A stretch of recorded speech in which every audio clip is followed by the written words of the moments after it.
Now by two MPs, one Labour, one Conservative, the Shadow Schools Minister for Labour, Mike Kane, and Jacob Rees Mogg from the Conservatives. You were tipped as a speaker at one stage, weren't you, a future speaker? Anyway, what's the mood of Conservative MPs given the result? How would you describe it? Since the 1922 committee meeting last night, the mood of Tory MPs is really very positive. That Theresa May's performance yesterday was very strong, and today people really want to get behind her, support her, and back her and get the government up and running.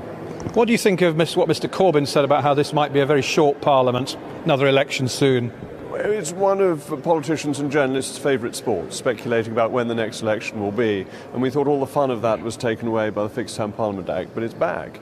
I'd note that Attlee only managed 1 year with a small majority, but that Harold Wilson and Callaghan managed almost the whole of the 5-year period with a small majority. So sometimes you can go the whole time, sometimes you can't. Mike Kane, what's your prediction about how long this Parliament's going to last? How do you see the months ahead? Well, we saw the re-election of John Bercow today. I think the government would have dearly loved at one stage to have moved against him, but they were powerless to do so. And we saw a Prime Minister with all authority ebbed and gone away from her, unlike what Jacob was saying about the Wilson and Callaghan administrations, particularly Wilson. He was on the up, and you saw that upbeat mood today on the Labour benches. Very different. I mean, I can remember lots of Prime Minister's questions where Labour MPs have sat on their hands, sat there with glum faces.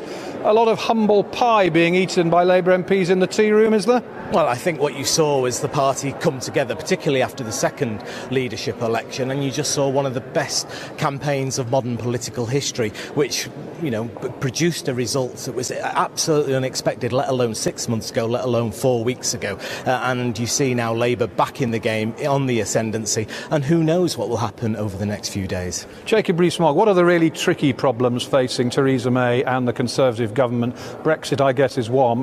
What do you see as the main challenges and the difficulties for Theresa May and the government now? Within Parliament, I think Brexit is relatively straightforward because the Great Repeal Bill is contingent on the referendum result. What will be hard will be getting routine legislation through, and will be getting every detail of budgets through, and therefore the government will have to be very cautious about any legislative programme that it has. What it does as an executive doesn't need parliamentary consent, will be as straightforward as it normally is, but anything that requires legislation, other than, as I say, the Great Repeal Bill, is going to be hard. The first time MPs will get a chance to vote, of course, will be on the Queen's speech. What's Labour's approach going to be on the Queen's speech? Mr Corbyn's talking about getting the other parties to come together. What chance is there of that, do you think, of a combined Labour, SNP and other parties joining together to either to put forward an alternative Queen's speech or vote the government's speech down? Well, the first thing I'd say, John, we're 5 days after a general election with no sign of a government being formed and no end in sight of when a government will be formed. We don't know if we'll even be back next week for a Queen's speech yet or not. And at the moment, Labour sticking to its manifesto and not conducting negotiations with other parties. It'll be up to the Prime Minister to see if she can form a government, and as of yet there's been no sign of that. Jacob Rees Mogg, David Davis. Because constitutionally it's not accurate. The government simply continues. That there has been no change of Prime Minister. An election does not mean the change of government. The government is not reappointed. The old government remains in office. So it's wrong to say there's been no formation of a government. The Queen's government is being carried on as usual. Right, my question was going to be, David Davis and others have conceded that various bits of the Conservative manifesto are going to be dropped. Which bits of the Tory manifesto would you like to see dropped? Well, I think it's a statement of the obvious that some bits will be dropped. I think the not fully thought through social care policy will be dropped. I expect the removal of the fuel allowance will be at least suspended or altered from what it would have been. I have a nasty feeling we'll find it much harder to get through the repeal of the vicious section of a bill on press freedom that we were going to do, because the Labour Party quite likes bashing our free press, and the House of Lords does too. So there'll be some very good things that we'll probably lose, as well as some things that weren't necessarily fully thought through. What are the things that Labour will be demanding are dropped from the government's programme? Well, the biggest vanity project for the Prime Minister's, which is a personal project for her, was grammar schools. She's reappointed Justine Greening, who marginally won her seat in Putney, and she's no fan of grammar schools. So she's got cabinet ministers now and the backbenchers calling the shots. She's in office but out of power. What would you like to see happen to the grammar schools policy?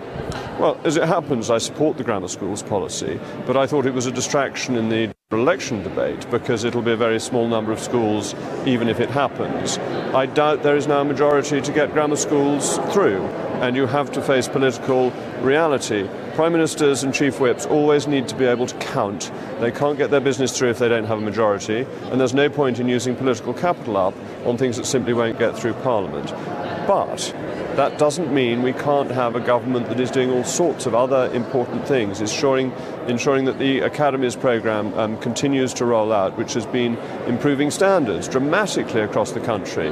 I'm sure you remember from the campaign 1.8 million more children in schools that are now good or outstanding thanks to academisation. So there's lots of good stuff that can carry on, and we can ignore the sideshows. Very quick word, very quickly, you are the Shadow Schools Minister. Interestingly, Jacob corrected me earlier, I'll correct him. No sign that academisation has improved standards. Those 1.8 million children are in schools that were identified by Labour in 2010 that needed improving, so they're dining out on Labour's record still.